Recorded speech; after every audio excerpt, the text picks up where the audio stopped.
გამარჯობათ. ძვირფასო ტელემაყურებლებო, დღეს ვაგრძელებთ გადაცემას ფაზისის აკადემიის კვლევები. მე გახლავართ გია კვაშილავა, ფაზისის აკადემიის პრეზიდენტი, მათემატიკის დოქტორი, ეკონომიკის დოქტორი. ასევე მუშაობ მათემატიკური ლინგვისტიკის მიმართულებით თბილისის სახელმწიფო უნივერსიტეტში. მოგეხსენებათ, რომ მათემატიკური ლინგვისტიკა ერთგვარად საინტერესო მიმართულება. თქვენ ყოველ შემთხვევაში ასე თუ ისე ცნობილია, რომ მათემატიკური ლინგვისტიკაზე საქართველოში საკმაოდ წარმატებულად მუშაობდნენ გასულ საუკუნეებში ქართველი მეცნიერები და შესაბამისი კრებული გამოდიოდა საქართველოში, თბილისში, არლონ ჩიქობავას ინსტიტუტის სახელით, რომელიც ცნობილია. და ამ წიგნში ბევრი საინტერესო სამეცნიერო ნაშრომებია დაბეჭდილი. ეს იმისთვისაა სათქმელი, რომ ბევრმა შეიძლება არც იცის მათემატიკური ლინგვისტიკა რა სამეცნიერო მიმართულებაა.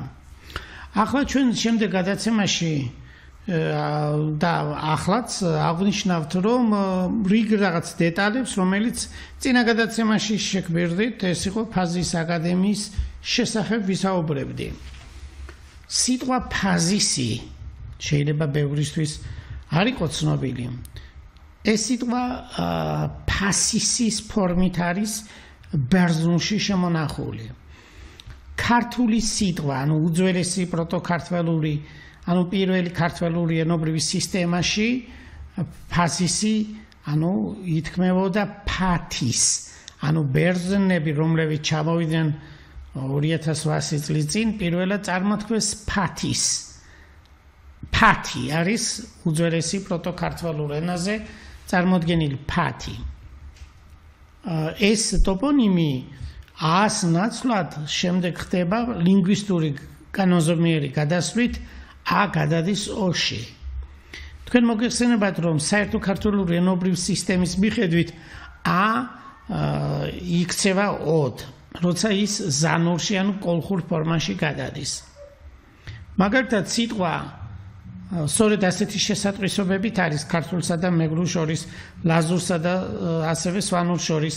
ანუ ის ენობრივი ფორმები, რომელიც ჩვენ გვაქვს ქართულში, მეგრულში, ლაზურში, სვანურში, ეს არის საერთოდ კანონზომიერი შესატყვისები. ეს არის კაცი, კოჩი, ჭაშ, ქათამი, ქოთომი, ქოთუმი და ასე შემდეგ. მაგალითად, ქათამი სიტყვა, რომელიც არის ქართული, ყოველი ქართული ა მეგრულში, ლაზურში მოცემულია როგორც ო. ამიტომ ქათამი მეგრულში ითქმება ქოთომი. ხოლო ლაზურში მ ბაგისმიერი ბგერის გავლენის შედეგად მ მოქმედებს ოზე და იქცევა უდ. ანუ არის ქათამი, ქოთომი, ქოთუმი.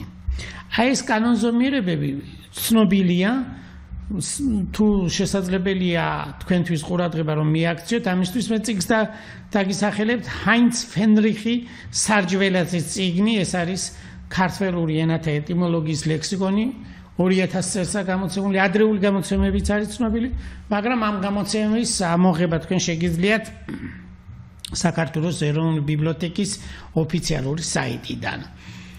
და იქ გადაახედავთ, რომ რატომ არის ეს ენობრივი სისტემები ერთმანეთთან კავშირში. ესე ქართული, მეგრული, ლაზური, სვანური, ეს ერთი ენობრივი სისტემა დროთა განმავლობაში, რომელიც დაიშალა და სამწუხაროდ ბევრმა არა ლინგვისტმა და საერთოდ კლასიკური განათლების არ ქონე ადამიანებმა არ იციან ეს.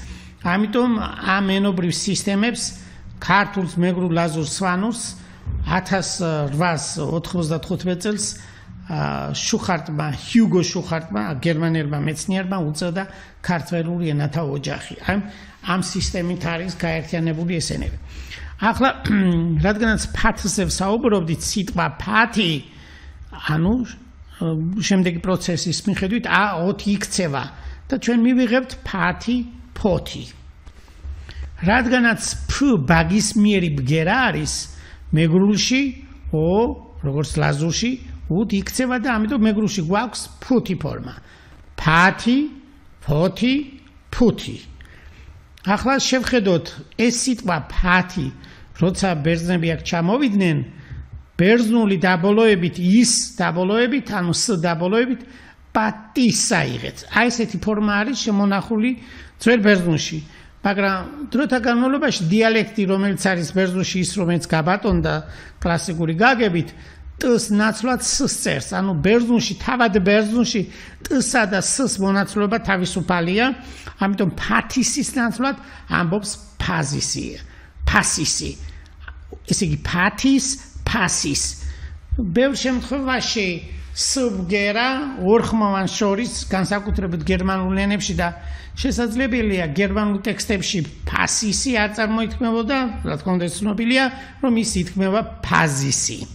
ამიტომ ქართულში ორივე ფორმა არის მიღებული ფასისის და ფაზისი. მაგრამ უფრო სწორი იქნებოდა ფასისი, მაგრამ ფაზისის აკადემიის სახელით აღადგინეს 1974 წლის 29 ივნისს საქართველოს მეცნიერებათა ეროვნულ აკადემიამ, საქართველოს საისტორიო საზოგადოებამ, საქართველოს კულტურის სამინისტრომ და საქართველოს საზოგადოება ცოდნის სახელით ეს გადაწყვეტილება მიღებული იქნა. ფაზისის აკადემია ქვია ჩვენს აკადემიას. მაგრამ წარმოვიდგინოთ ახლა საიდან მოდის ეს სიტყვა, ამაზე ვჯელობდით ჩვენ. ფაზისი, ფასისი. ეს თქვით რომ ბერძნული, ანუ ფათი სიტყვის ბერძნული წარმოთქმა არის ფათის, ფასის. საინტერესოა ის რომ რიონს, რომელსაც ბერძნული წყაროების მიხედვით ფასისი ქვია, დინარი ფასისი. არ არსებობს ძველი ბერძნული ლიტერატურა, სადაც რიონი ფაზისის სახელით არ იყოს ნახსენები. ეს საკმაოდ ბევრ მასალას მოიცავს. ძველ ბერძნული ლიტერატურა 2000 ტომზე ცოტა მეტია, ლათინური ლიტერატურა აქვე, რომ წარმოვიდგინოთ, აი ესეთი ამ მოცულობის ლიტერატურაში ზოგჯერ ფაზისი არა მარტო რიონს ქვია, არამედ ჭოროხსაც მოგვიანო პერიოდში და არა მარტო ამ მდინარეებს, არამედ სხვა მდინარეებს ევროპისას, დუნაის და ასე შემდეგ. მაგრამ ეს რა არის? რადგანაც ფაზისის დაკავშირება პირდაპირ არგონავტების მითთან არის დაკავშირებული, არგონავტების მითი ძალიან ცნობილი მითია ძველი პერიოდიდან, ამიტომ რადგანაც ამ მდინარეს ასეთი დიდი სახელი ჰქონდა, სხვა მდინარეებსაც უწოდებდნენ. ეს ასე თუ ისე ცნობილია. ფაზისი რა არის ეს სახელი? საიდან იქნა აღებული? აი ამაზე ჩვენ სამეცნიერო ნაშრომი დავწერეთ. ისევ ქართველური ენობრივი სისტემის მიხედვით, მაგალითად გამყრელიძე მაჭავარი ენციკლი სონანთა სისტემა აბლაუტი ქართველურ ენებში, რომელიც 1965 წელს არის გამოცემული თბილისის სახელმწიფო უნივერსიტეტის მიერ, იქ არის კანონები, წესები, რის საშუალებით შეგვიძლია ჩვენ აღვადგინოთ 4000-5000 წლამდელი საერთო ქართველური ენობრივი სისტემა, პროტოქართველური ენა. ეს შესაძლებლობა ხდება მაშინ, როცა გვაქვს მოცემული სიტყვები ქართულში, მეგრულში, ლაზურში და სვანურში შესატყვისებები, ანუ როგორც ვთქვით, კაცი შესატყვისია კოჩი, შესატყვისია ჭასვანური, აი ესეთი წესებით ხდება რეკონსტრუქცია, ანუ ყოველივე 4-ვე ენობრივ სისტემაში მოცემული ფორმებით ხდება აღდგენა 5000, 4000 6000 წლამდელი ენობრივი სისტემისა და ეს ცნობილია ლინგვისტებისთვის და ეს ლინგვისტური კანონები ყველა სამეცნიერო მიმართულებით ამით, როგორც მათემატიკაში გამრავლების ტაბულაა ცნობილი, აი ესეთი წესებია. ყველა ეტიმოლოგიის ლექსიკონში დასაწყისში არის მოცემული ცხრილი სწორედ ამ გადასვლის ფორმულებისა, როგორც შესატყვისება ქართულ ხმოვანს მეგრულში რა ხმოვანია, ანუ ქართულ ხმოვან ას შესატყვისება მეგრულში ხმოვანი ო, აი ეს წესები მოცემულია როგორც ცხრილი სახით ეტიმოლოგიის ლექსიკონში. ჰაინც ვენრიხი, გერმანელი ქართველოლოგი, საკმაოდ მაღალი დონის ეს ყველასთვის ცნობილია, მან კიდევ გამოცა გერმანულად ქართველური ენების ეტიმოლოგიის ლექსიკონი ცალკე, რომელიც გერმანიაში ბრილის გამომცემლობის მიერ დაბეჭდილი. აი ეს ლექსიკონები გვაძლევს, ეტიმოლოგიის ლექსიკონები გვაძლევს საშუალებას აღვადგინოთ წინარე პროტოქართველური ენა და ამ წესით აღდგება ეს ენობრივი სისტემები. ფათი, ესე იგი, ჩვენ ვთქვით ფათი, ფოთი, ფუთი. ფათი ეს არის პროტოქართული ენობრივი სისტემიდან, რომელიც ქართულში უნდა ყოფილიყო ფათი, მაგრამ ასეთი ფორმა აღარ არის შემონახული ქართულში, სამეთველოში. გვაქვს ფოთი. ფოთი ეს არის უკვე კოლხური, ანუ ზანური ფორმა და შემდეგში როცა კოლხური, ანუ ზანური დაიშალა მეგრულაზურად, მივიღეთ ფუთი. სხვათა შორის ეს ფათის ფორმა, როგორც წარმოთქმეს, ბერძნება ფასისი ვთქვით და თითქმის ყველა ევროპულ ენებში და თურქულ ენაშიც ამ ფორმიდან არის აღებული ფასში არის მაგალითად თურქულად. თქვენ ამას რუკებზე როცა დახედავთ, ესე იგი ამას დაინახავთ როგორ აწერია.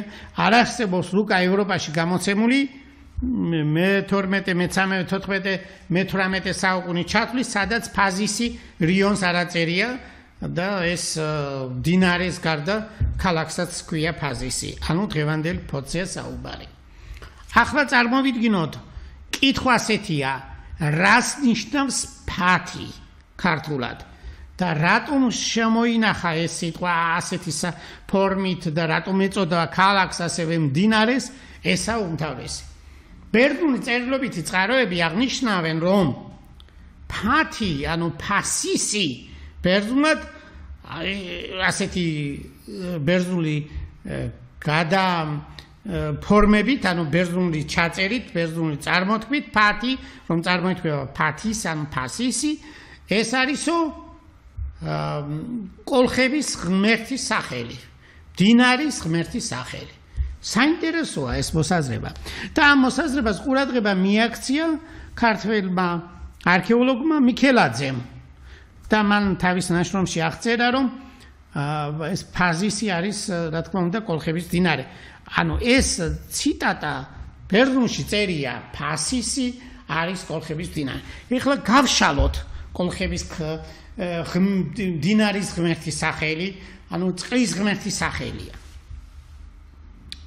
ბერძნული მითების მიხედვით გენეალოგია ღმერთებისა საერთოდ ეს ძალიან კარგად აქვს ჩამოყალიბებული 2800 წლის წინ ჰესიოდეს ღმერთთა შექმნაზე ლაპარაკი, ანუ ესე ღმერთების ჩამოყალიბებაზე. იქ წერია ფასისი, სყავს შვილი კოლხოსი. კოლხოსიდან ასევე წერია ბერძნულად, რომ ეს არის კოლხების სახელი აქედან აღებული. კოლხოს ყავს შვილი ჰელიოსი, ანუ ზიზღმერთი.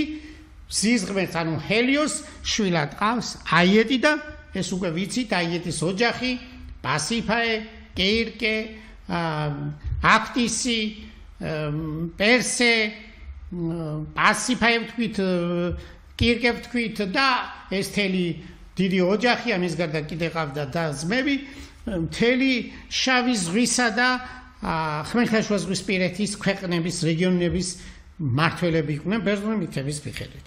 ახლა გავანალიზოთ. ესე იგი, ფასისი ბერძნულად არის გააზრებული, ანუ ბერძნულ ტექსტში მოცემულია, რომ ფასისი ეს არის კოლხების მდინარის ღმერთის სახელი. და როგორც ვთქვით, ამ საკითხს ყურადღება მიაქცია მიქელაძემ და აღნიშნა, რომ ეს არის კოლხების ღმერთი. მაგრამ გავიაზროთ ლინგვისტურად, რომელიც ჩვენ სამეცნიერო ნაშრომშიც ძალიან კარგად ლინგვისტურად, ლოგიკურად ჩამოყალიბებულია, აი ამ სისტემით როგორი ფორმა უნდა მივიღოთ, რომ ნამდვილად არის თუ არა ღმერთის სახელი ეს ტერმინი, ანუ ფასისი, ფათისი, ანუ ფათი. აღმოჩნდა, რომ ლინგვისტურად თ გერასთან ერთად არის ადრეულ პერიოდში სთ ერთად. ანუ არის სიტყვები, რომელიც რაღაც პერიოდში სთ მოცემულობით იყო, შემდეგში ს ქრება და თ რჩება. ეს საკმაოდ კარგად არის ჩამოყალიბებული გამყრელიძე მაჭავარინის წიგნში სონათა სისტემა და აბულაუტი ქართველურ ენებში, როგორც ვთქვით 1965 წელსა გამოცემული. მე რომ ვთქვა, ეს წიგნი ძალიან მაღალი დონის გამოცემა, საკმაოდ მაღალი დონის. ეს არის ქართველოლოგიაში ერთ-ერთი მნიშვნელოვანი ნაშრომი, მე რომ ვთქვა, შესაბამისი ჯერჯერობით არ დაწერილა.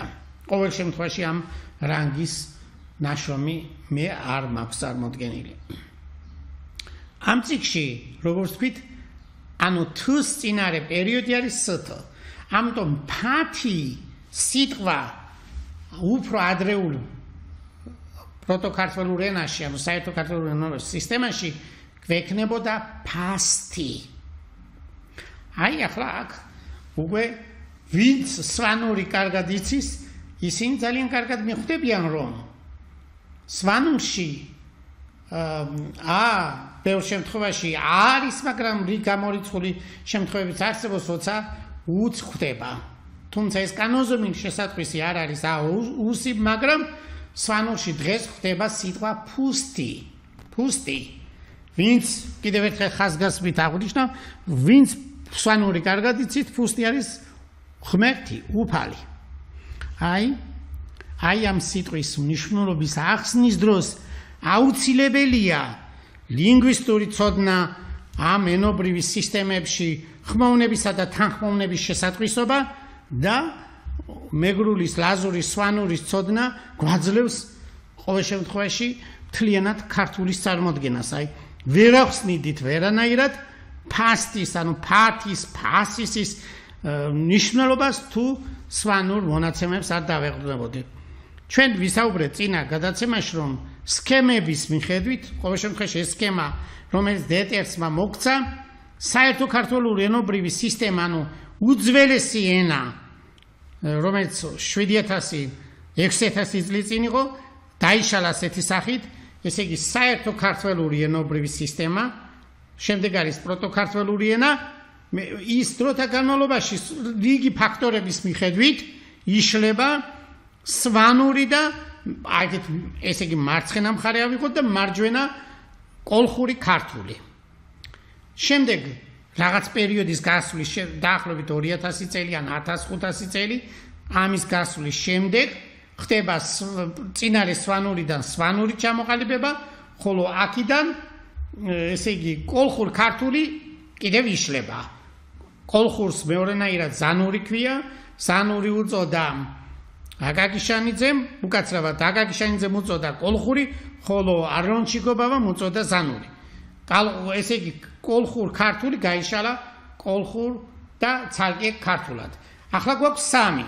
შემდეგ პერიოდის გასვლის შემდეგ სვანური უფრო ჩამოყალიბდა თანამედროვე მნიშვნელობით, კოლხური დაიშალა მეგრულ ლაზურად, ხოლო ქართული თანამედროვე ჩამოყალიბდა. ესე იგი ჩვენ დღეს გვაქვს 4 ენობრივი სისტემა, რომელიც წარმოიშვა ერთი ძირითადი ენიდან, რომელსაც ქვია სფუძე ენიდან, ეს არის საერთო ქართული ენა და მას პროტოქართული ენა ქვია. ეს ტერმინები ლინგვისტიკაში პირობითია, იმიტომ რომ ჩვენ არ ვიცით 7000 წლის წინ, 6000 წლის ჩვენი წინაპრები თავი საკუთარ თავს რას ეძახოდნენ, ამიტომ ეს ტერმინები, როგორც ვთქვით, შუხარტის და ბევრი მეცნიერის, განსაკუთრებით გერმანელი მეცნიერების, დეტერსის და ასე შემდეგ მათ მიერ მიღებულია და ეს დამკვიდრებულია საენათმეცნიერო თეორიაში, ეს ტერმინები. ეხლა ჩვენ წარმოვიდგინოთ, სვანურის მონაცემის მიხედვით საკმარისი გახდა გაგვეაზრებინა სიტყვა ფათი, ფასისი, ფათისი, ფაზისი, უფლის, ანუ ღმერთის სახელია, მდინარის ღმერთის სახელია, ასე ამბობს ბერძნული ტექსტები და ასევე ეთანხმება მიქელაძე. აი, ლინგვისტიკა უკვე გვაძლევს საშუალებას, რომ არქეოლოგიური მასალა, ტექსტობრივი მასალა და კიდევ სხვა რამე ინტერდისციპლინარული მიდგომით გვაძლევს სრულ პასუხს ამ საკითხთან დაკავშირებით. მოკლედ, ფასისი, ანუ ფასტი, ფუსტი, ეს არის ფათისი, ანუ ფაზისი, ფასისი და ასე შემდეგ. მოკლედ ეს ტერმინი ახსენით. ამ ტერმინს აქვს ძალიან დიდი გამოყენება, ყოველ შემთხვევაში ეს ტოპონიმი ძალიან ბევრჯერ არის ნახსენები ბერძნულ წერილობით წყაროებში. მაგალითად, ძირითადად ორ ადამიანზე ეს გამოყენებული. ფაზისელი აიეტი, ბერძნულად ასე წერია, ფასისელი აიეტი, ან ფაზისელი ასული. ფაზისელი ასულში იგულისხმება მედია. ზოგჯერ შეიძლება ზოგიერთმა მეცნიერმა უწოდოს ფაზისელი კირკე, ფაზისელი პასიფაი, მაგრამ ძირითადად ბერძნულწარების მიხედვით მხოლოდ ფაზისელი აიეტი და ფაზისელი მედია ცნობილი. ფაზისელი აიეტი კიდევ ასევე ნახსენებია კუტაიელი აიეტის სახით, ანუ ქუთაისი არის და მოგეხსენებათ რომ მდინარე რიონი ქუთაისზე გადის. ძველი ბერძნულწარების მიხედვით კოლხეთის ანუ აიეტის საგამგებლო სივრცის დედაქალაქი იყო ქუთაისი. მას ზოგჯერ აია ქვია, კუტაია ქვია, მოგვიანებით ქუთაისია. მაგრამ აქ გავიაზროთ რომ ეს სიტყვა, ეს ტოპონიმი ძალიან მნიშვნელოვანია სხვა ბერძნულ წერილობით წყაროებში მოცემული ფორმით. ბერძნულ წყაროები კუტაიას ასევე უწოდებს ჭოროხის პირაზეც არის ესეთი დასახელებით, მაგრამ ასეთი დიდი მასშტაბით არა. ასევე ნახსენებია კუტაია დღევანდელი თურქეთის დასავლეთ ნაწილში, მთელი მაკრიალი, ასე აქვს ნახსენები აპოლონის ლოდოსის არგონავტიკაში და იქვე არის კუტაია დღევანდელი ტროასთან ცოტა ახლოს. აი ეს ადგილი ტროასთან ახლოს არის ეს კუტაია, დღესაც არის თურქეთში ეს დასახლება, დამსახელით არის შემონახული და მთა იდას მთა არის სწორედ ამ ადგილას. მაგრამ ვიცოდეთ რომ მთა იდა ასევე არის კუნძულ კრეტაზე. და კიდევ კუნძულ კრეტაზე ასევე ნახსენებია კუტაია. აი ეს ყველაფერი წერილობით ძეგლებში მოცემულია. როგორ აგერ კავკასიაში, საქართველოში კუტაია, თურქეთის აღმოსავლეთ ნაწილში, დასავლეთ ნაწილში და ასევე კრეტაზე. ამის ახსნა შეიძლება მხოლოდ ერთი მნიშვნელობით, რომ ეს არის მიგრაცია, ანუ ხალხთა გადასახლება ხდება, გადასვლა და ეს თავისი ტოპონიმები მიაქვს ამ ტომებს, ქართველურ ტომებს. მაგალითად შედარებისთვის რომ გავიგოთ, მაგალითად ემიგრაციაში რომ ნაწილი რომელიც წავიდა ინგლისიდან, თავიანთი ტოპონიმები ჩაიტერეს ასევე საფრანგეთიდან და ეს ტერმინი ტოპონიმები როგორც ამერიკაში ასევე კანადაში შესაბამისად არის მოცემული. ეს თანამედროვე შეხედულებით კარგად არის ცნობილი, თანამედროვე სამეცნიერო წრე ამას დიდი რამე ახსნა არ ჭირდება. აი სწორედ ასეთია, ანუ ქართველური მოსახლეობა როგორც კავკასიაში, მთელი თურქეთის ტერიტორიაზე და ეგეოსის ზღვისპირეთში, განსაკუთრებით კრეტაზე, ძველი ბერძნული წყაროების მიხედვით ამას გვაძლევს ამის გარკვევის საშუალებას. აი კუტაია, რომელიც არის მოცემული ბეხაზოვანში, ნახსენები, აი ეს არის კუნძულ კრეტაზე, ჰერაკლიონის დასავლეთით და ჩვენ ახლა სამეცნიერო ექსპედიციის დროს როცა ვიყავით, ამ ადგილას მოვინახულეთ, ეს დღეს უკვე სოფელია, ამ სოფლის დასახელებას ახლა ჯერ არ ვაპირებ, იმიტომ რომ ძირითადად კუტაია კრეტის ადგილმდებარეობა კრეტაზე არ იყო მთლად გარკვეული და ჩვენი სამეცნიერო ექსპედიციის დროს ეს მე დეტალურად გავარკვიე. ახლა ვთქვათ, ესე იგი ფაზისი, ანუ უფლის სახელია, ძველი წარმართული, ანუ წყლის ღმერთის სახელია. აი ეს თქვით რომ ფაზისი აიეტია, ფაზისელი აიეტია, ან კუტაიელი აიეტი და ფაზისელი მედია.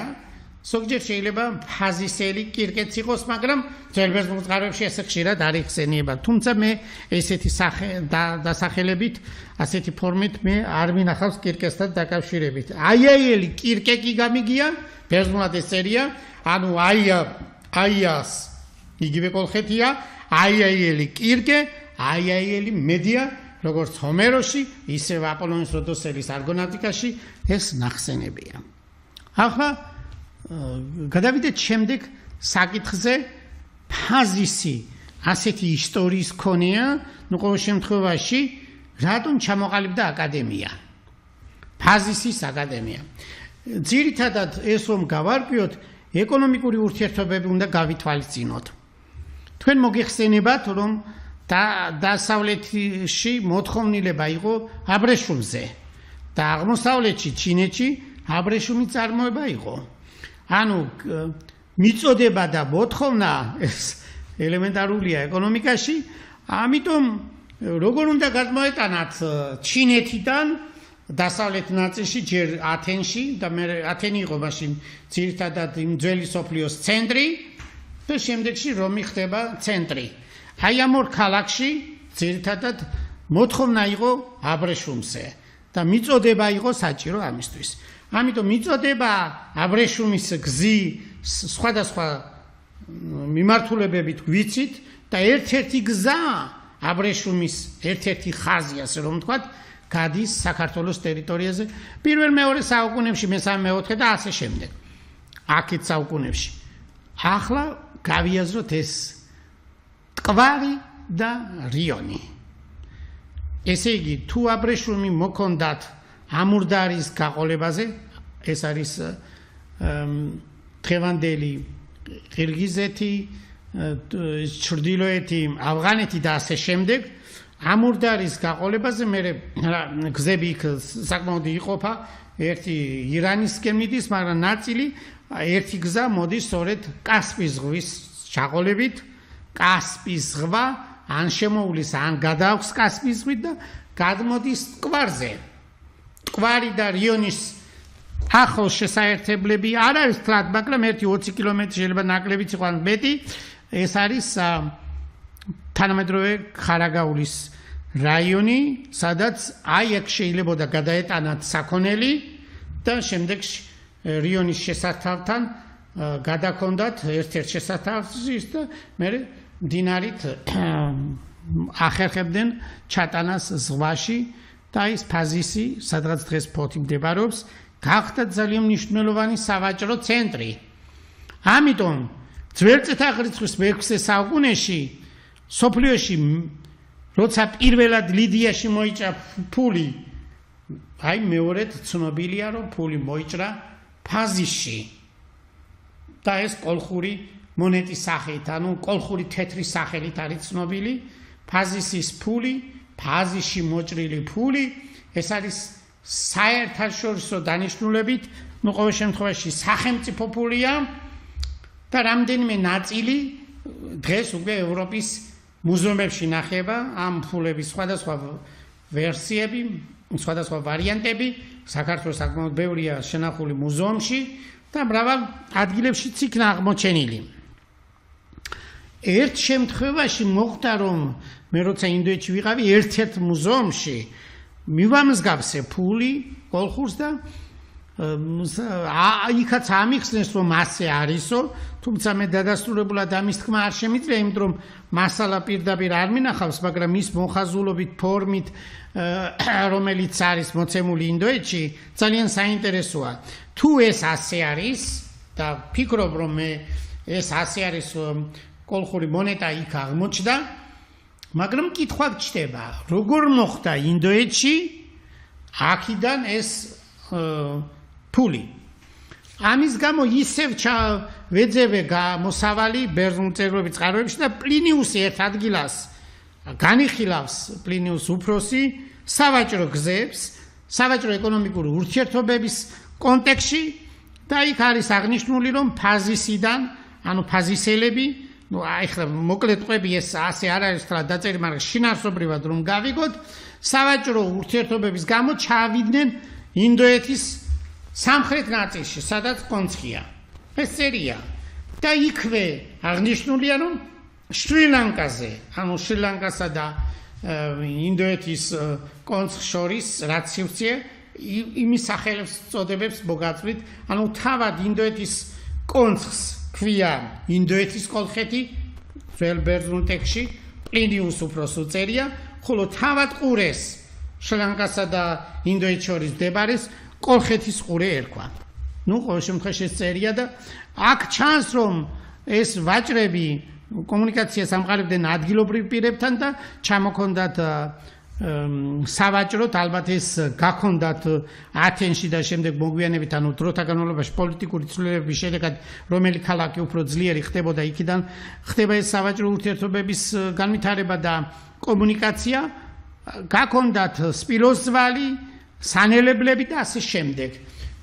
მოკლედ როცა საჭიროა მოთხოვნილება მიწოდება აუცილებელი და აი ეს ხდებოდა ფაზიში სტრაბონი წერს მრავალ ენაზე მოსაუბრე ხალხი ხდებოდაო და იქ გაისმევოდაო ნუ ყოველ შემთხვევაში ავღანეთის ჩრდილოეთ ნაწილიდან მარგიანადან ჩამოსული ხალხი ანუ ბაქტრიისა და მარგიანის კულტურა ძალიან მაღალი დონეზე იყო ეს ცნობილია თქვენთვის და სხვა ქვეყნებიდან ჩამოსული ვაჭრები ესე იგი გაცვლას ან გაყიდვა ასე რომ ვთქვათ ხდებოდა აი ამ ტერიტორიაზე სადაც ზღვაში შექონდათ მერე ნივთები და ჩაქონდათ დასავლეთში ამიტომ მოიჭრა პული ამ ადგილას რადგანაც ეკონომიკური სავაჭრო ურთიერთობები განვითარდა ამიტომ საჭირო გახდა ამ ქალაქის გაფართოება და თავისთავად ბუნებრივად ქალაქი ფართოვდება, ყალიბდება უფრო სხვა სტანდარტით და ჩვენ ასე თუ ისე პირველ-მეორე საუკუნის მოცემულობა იმისა რომ იქ იდგა გარნიზონი რომაელებისა ეს შესაძლებელია აღვიქვათ იმ რომ ჩანახატები არსებობს ზოგი მეცნიერისა რომელიც აქ მე-19 საუკუნეში საქართველოში ჩამოდიოდნენ და მათ წიგნებში აღნიშნულია და სხვათა შორის ეს ძალიან კარგად აგვიხსნა და გაგვიანალიზა არქეოლოგმა ვახტანგ ჯაფარიძემ და მას დიდ მადლობას ვეუბნებით რომ ამ დეტალებზე ყურადღება მიგვაქცევინა. ეხლა თუ ასე არის ფაზისი ესეთი მნიშვნელოვანი ადგილი გახდა სავაჭრო ეკონომიკური ურთიერთობების გამო დროთა განმავლობაში ეხლა პირდაპირ ჩვენ ვიცით რომ ალბათ მე-7 საუკუნეში ძველწესახლის ალბათ მე-6 საუკუნეში უკვე კარგად ჩამოყალიბებულია ძველი წელთაღრიცხვის მე-6 საუკუნეში ან 2600 წლის წინ ფაზისი დროთა განმავლობაში ეკონომიკური განვითარების შემდეგ აუცილებელი გახდა კომუნიკაცია ფართოვდება სხვადასხვა ქვეყნებიდან ხალხი ჩამოდის და აქ ქალაქად იქცევა ეს დასახლება ამიტომ დროთა განმავლობაში საჭირო გახდა უმაღლესი სასწავლებლის შექმნა თქვენ მოგეხსენებათ რომ პლატონის აკადემია დაარსებული მე-5 საუკუნეში ქრისტეს შობამდე ანუ 2500 წლის წინ და შემდეგ ხდება მისი მოსავლის არისტოტელეს ლიცეუმი ეს ორი ძალიან ცნობილია და 154 წელს ჩვენი კვლევების თანახმად 15 ივლისს ფაზისში დაარსებული იქნა აკადემია ფაზის აკადემიას პირობითად ვუწოდოთ რიტორიკული სკოლა რომელსაც ჩვენ ვიგებთ თემისტიოსის სიტყვიდან 355 წელი დაახლოებით თემისტიოსის საჯარო გამოსვლის სიტყვა ცნობილია თემისტიოსი გახდა პაფლაგონიელი ფილოსოფოსი 6 ბიზანტიის იმპერატორი რჩეველი კონსტანტინოპოლის პრეფექტი და იყო ასევე სენატორი ასეთი დიდი გავლენების მქონე პოლიტიკოსი და საკმაოდ მაღალი დონის ფილოსოფოსი ჩვენ ვიცით ის იყო არისტოტელეს ნაშრომების კომენტატორი და ეს ძალიან მნიშვნელოვანია თემისტიოსის საჯარო სიტყვა რომელიც დაახლოებით 28 ზოგჯერ 34-ია ნუ ყოველ შემთხვევაში 34 ვთქვათ 27 საჯარო სიტყვა ჩვენ ვიცით ეს პირველად გამოაქვეყნა სიმონ ყაუჩიშვილმა გეორგიკაში და თარგმანიც არსებობს ამ ნაწილისა ამ საჯარო გამოსვლის სიტყვაში ის ახსენებს მე განათლება მივიღე ფაზისის მახლობლად აი ეს სადაც ერთმა სათლობ და ბრძენმა ადამიანმა შექმნა ეს და აქვე ახსენებს მამამისაც ევგენიოსაც სასწავლებელში მამის რჩევით წამოვიდა ამ ციტატაში ეს აზრი გულისხმება ამ საჯარო გამოსვლის სიტყვაში ეს იკვეთება და თავად მამაც ასე ახსენებს განათლება ევგენიოსმა ფაზისში მიიღო ფაქტობრივად ამ სიტყვაში თემისტიოსის სიტყვაში არის ნახსენები ერთი ბრძენი და სათნო კაცი აი ეს მეცნიერულად დღემდე არ იყო გარკვეული ჩვენი სამეცნიერო კვლევების თანახმად გავარკვიეთ რომ არა 274 წელს სავარაუდოდ ვამბობდით ადრე რომ თემისტიოსი მამა რადგანაც სწავლობდა ევგენიოსის სავარაუდოდ ის უნდა ყოფილიყო დაბადებული 274 წელს და აი აქედან ვითვლიდით ფაზის აკადემიის დაარსებას სავარაუდოდ ადრეულ პერიოდებში მაგრამ ჩვენი კვლევები 15 წლის განმავლობაში მიმდინარეობდა და ძირითადად უკვე გავარკვიეთ, რომ ფაზისის აკადემიის დამაარსებელი გახდათ მარკიონ ფაზისელი, ფაზისის ეპისკოპოსი, პირველი ქართველი ქრისტიანი მეცნიერი, რომელმაც რედაქტირება მოახდინა ახალი აღთქმისა. ახალი აღთქმის ტექსტების რედაქტორი გახდათ მარკიონ ფაზისელი, სამწუხაროდ ქართული საზოგადოებისთვის და სამეცნიერო წრეებისთვის საერთოდ უცნობი, მაღალი რანგის ფილოსოფოსი, მსოფლიო მნიშვნელობის ფილოსოფოსი, მსგავსი ჩვენ შეგვიძლია ვთქვათ პეტრე იბერზე და პეტრე იბერი ეს უკვე მოგვიანო პერიოდია მასთან შედარებით, აი ესეთი მაღალი რანგის პროფესიონალი ტექსტების მცოდნე, ძველი ბერძნულისა და ძველი ლათინურის თავისთავად და ასევე ძველი ებრაული ტექსტებისა, რომელსაც განათლება ალბათ ამბობენ, რომ რომელმაც მიიღო განათლება პლატონის აკადემიაში. მერე გახდა ქრისტიანი. დაიბადა სინოპში.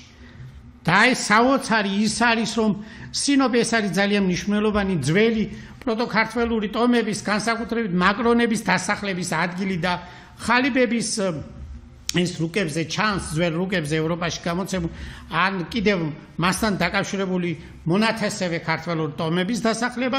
ამიტომ ვარაუდობენ მეცნიერები და მეც ამ ვარაუდს მიყვები, რომ სინოპი ძირითადად იყო ქართველური ტომების დასახლება, რა თქმა უნდა, მოგვიანო პერიოდში ბერძნები მოდიან და შემდეგში რა თქმა უნდა ეს თურქული გახდა.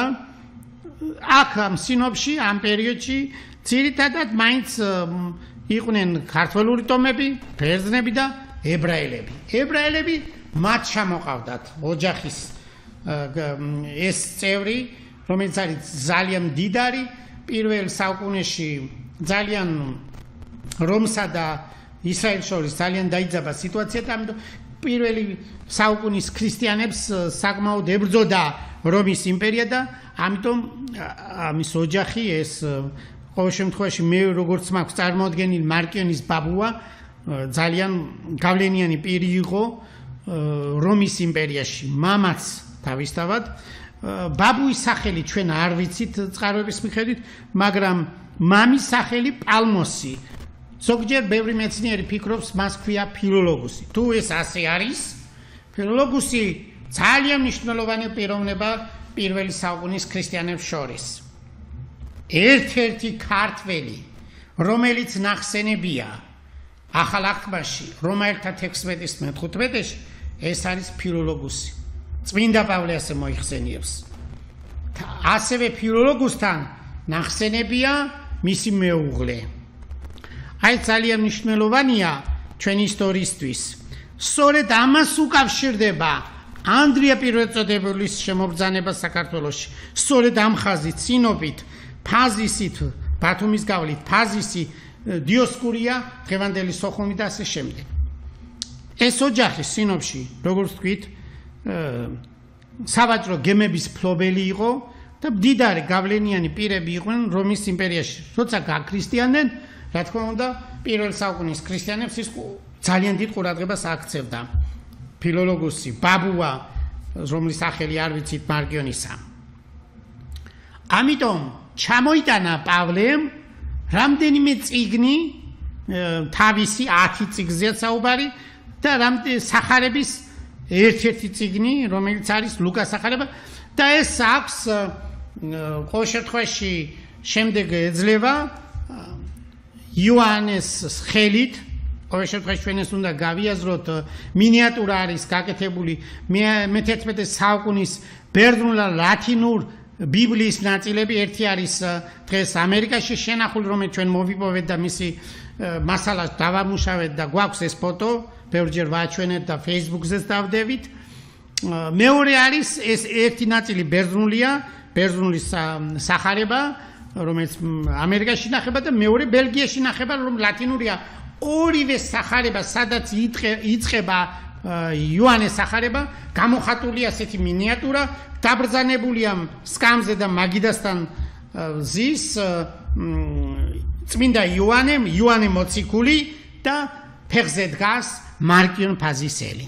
თუ მარკიონი დაიბადა ახალი წეთაღრიცხვის 85 წელს, მაშინ დაახლოებით 14-15 წლის იქნებოდა, როცა გაიცნო იოანე მოციქული. თქვენ მოგიხსენებათ, რომ იოანე მოციქული ღრმა ასაკში იყო, რომ გარდაიცვალა, ერთადერთი მოციქული. მოკლედ, პირდაპირ კავშირი ქართველს, პირდაპირ კავშირი მოციქულებთან, აი აქედან ჩანს და სწორედ ეს ოჯახი განაპირობებს ქრისტიანობის გავრცელებას სწორედ საქართველოს ტერიტორიაზე, კოლხეთში. მარკიონ ფაზისელის მამა, ფილოლოგუსი 70 მოწაფეთა შორის ერთადერთი არის ნახსენები და ეს არის ქართველი კაცი. ეს არის დიდი ამბავი ჩვენი ისტორიისთვის. ამიტომ ქართული ქრისტიანული, ანუ საეკლესიო განსაზღვრებით საქართველოში უკვე პირველ საუკუნეში ეპისკოპოსი ხელდასმულია ანდრია პირველწოდებულის ხელით. ეს ბერძნულად წერია. ამიტომ იწოდება საქართველო მოციქულთა ეკლესიად. ანუ მოციქულების მიერ არის დაარსებული ეს ეკლესია და ამიტომ ვამბობთ, რომ ქართული ქრისტიანობა არის 2000 წლის.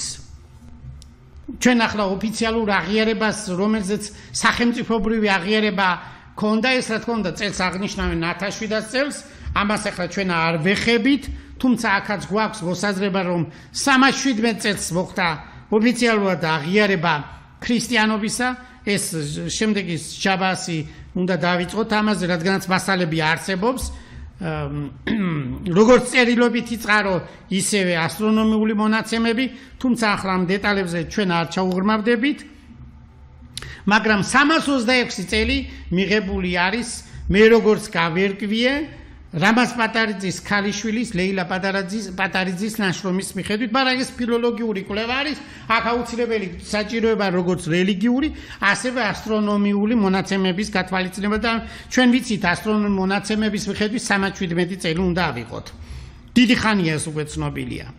მაგრამ მოსე ჯანაშვილი წერს, რომ 325 წელს მოხდა ოფიციალურად საქართველოს გაქრისტიანება. დავანებოთ ახლა ამ თემას სხვადასხვა აღრიცხვის თვალსაზრისით, მაგრამ ძირითადად რაც ვიცით ბერძნული წერილობის წყაროების მიხედვით, რომ სწორედ მარკიონ ფაზისელი, მამამისი ფილოლოგუსი იყვნენ ეპისკოპოსები, ერთი იყო სინოპისა, ანუ ფილოლოგუსი სინოპის ეპისკოპოსი იყო, ხოლო მარკიონ ფაზისელი ფაზისის, ანუ ფოთის ეპისკოპოსი.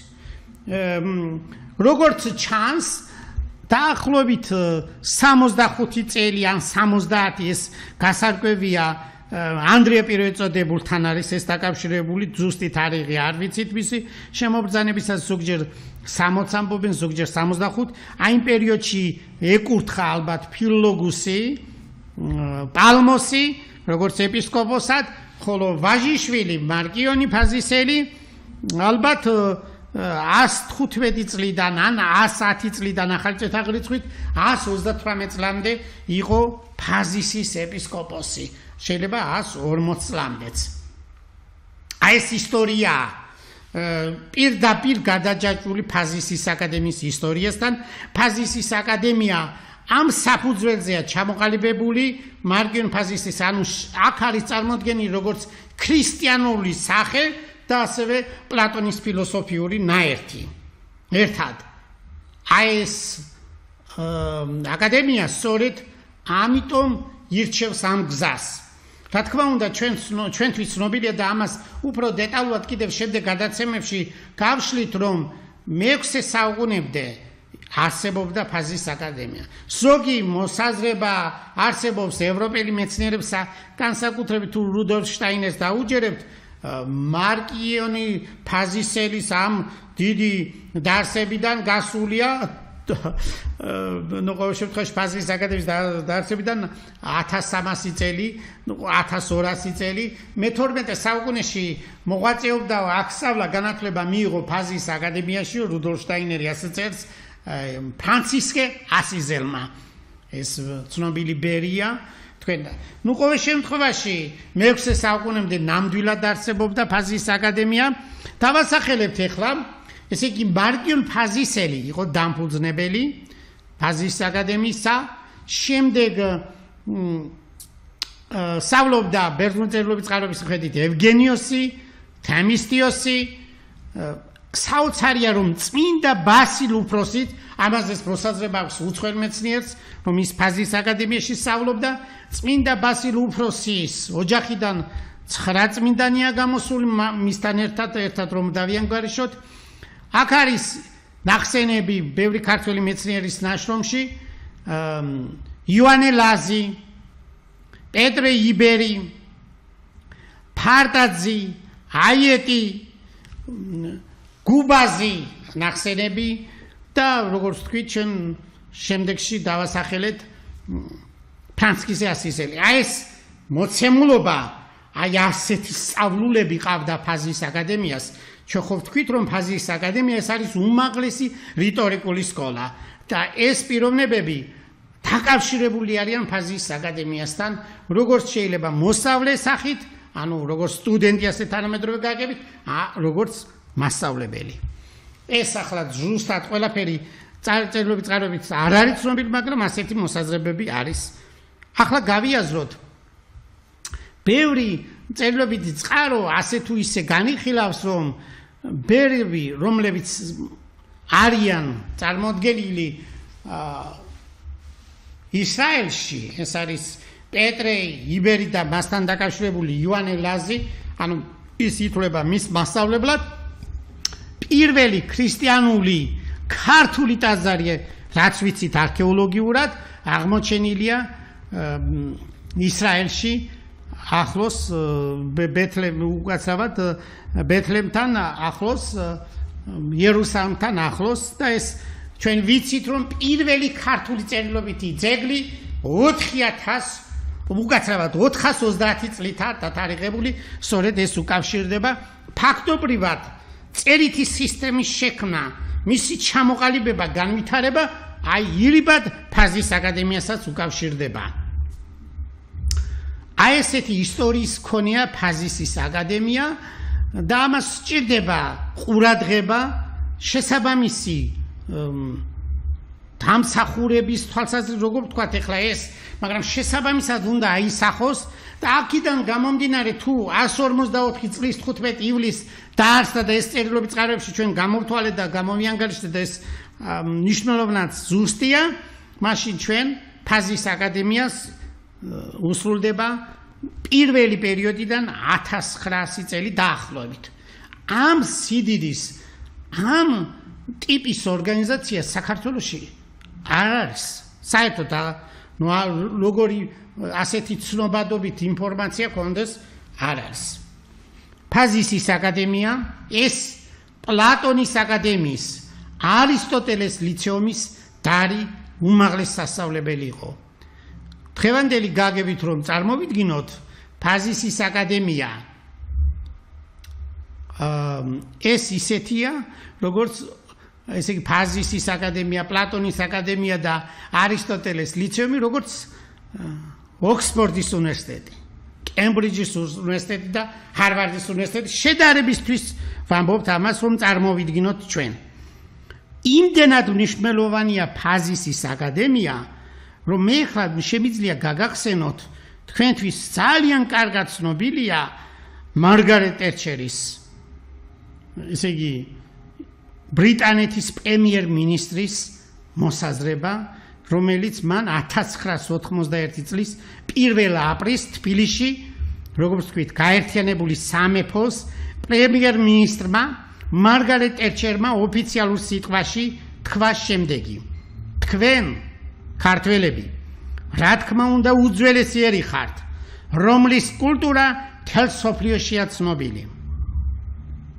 მომახსენეს რომ თქვენთან მე-4 საუკუნეში მოქმედებდა სახელგანთქმული ფაზისის რიტორიკული სკოლა, რომელშიც ბევრი ბერძენი სწავლობდა, მასშა სადამე ისერი, რომელიც ბერძნებზე უკეთ დახელოვნებული იყო მჭერბეტყველებაში, მართლაც განსაკუთრებული უნდა იყოს. 91 წელს ეს განაცხადა მარგარეტ ტეტჩერმა. თქვენ მოგეხსენებათ რომ 1974 წლის 29 ივნისს ქალაქ ფოთში, ამაზე საუბრობდით ჩვენ წინა გადაცემაში და დღესაც ვახსენეთ, ესე ქალაქ ფოთში სადაფუძნებლო კრების მონაწილეთა შემადგენლობა მაღალი სამეცნიერო რეიტინგის მქონე ჯგუფისგან შედგება ეს ქართველი მეცნიერები აკადემიკოსი ილია ვეკუა საქართველოს მეცნიერებათა აკადემიის პრეზიდენტი აკადემიკოსი გიორგი ჩიტაია აკადემიკოსი სიმონ ყაუჩიშვილი აკადემიკოსი შალვა მირანაშვილი აკადემიკოსი ეგნატი ფიფია აკადემიკოსი თეოფანე დავითაია აკადემიკოსი შოთა ძიძიგური აკადემიკოსი ლეონიდე გორგილაძე მაშინ 1974 წელს აკადემიის წევრ კორესპონდენტი ანდრია ფაკიძე აკადემიის წევრ კორესპონდენტი მიხელ დარასელია აკადემიის წევრ კორესპონდენტი კონსტანტინე ბარამიძე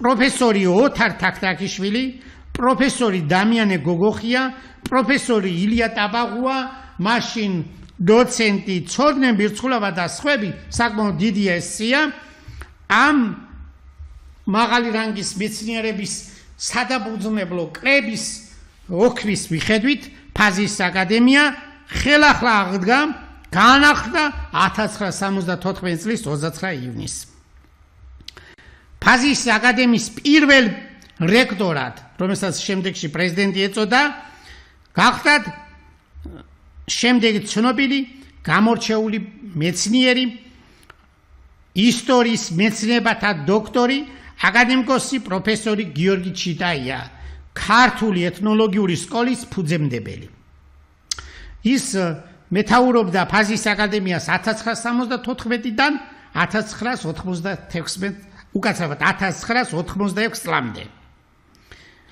ხოლო 1986-დან 1996 წლამდე ხელმძღვანელობდა ისტორიის მეცნიერებათა დოქტორი პროფესორი ილია ტაბაღუა საქართველოს მეცნიერების დამსახურებული მოღვაწე ის თავის წიგნში წერს რომ მე ამირჩიეს ფაზისის აკადემიის პრეზიდენტად ანუ ფაქტობრივად ტაბაღუას დროს უკვე ტერმინი პრეზიდენტი არსებობს ის ყოველ შემთხვევაში ალბათ დოქტორი აკადემიკოსი პროფესორი გიორგი ჩიტაიას დროს ალბათ მოგვიანებით პრეზიდენტის სახელით იწოდებოდა თუმცა ეს დოკუმენტებში არ გვაქვს მაგრამ დოკუმენტურად ილია ტაბაღუა რომ ფაზის აკადემიის პრეზიდენტად იწოდება თავის წიგნშია მოცემული 1996 წლიდან 2010 წლებში ფაზის აკადემიას ხელმძღვანელობდა აკადემიკოსი პროფესორი ცოდნე მირცხულავა ვახსენეთ რომ დამფუძნებელი კრების მონაწილე იყო მაშინ დოცენტი იყო